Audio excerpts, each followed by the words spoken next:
High, তোমরা সবাই কেমন আছো?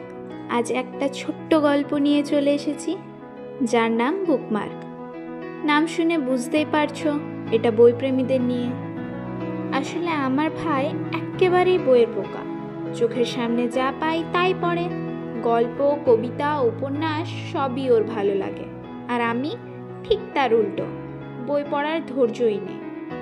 ভাই বই পড়তে গিয়েই মাঝে মাঝেই পেনের ঢাকনা, কাগজের টুকরো দিয়েই চিহ্ন রাখত, কিন্তু সেগুলো পড়ে গিয়ে পাতা হারিয়ে ফেলত। তখন ভাবলাম ওর জন্য কিছু বুকমার্ক বানিয়ে দিই। কিন্তু মজার ব্যাপার হচ্ছে, যেসব জিনিস দিয়ে বানালাম সেগুলোর সাথে আমরা সকলেই পরিচিত, সাধারণত ফেলে দিই আবর্জনা বলে। কিন্তু একটু বুদ্ধি খাটালেই সেগুলো দিয়েই কত সুন্দর কিছু জিনিস তৈরি করা যায়।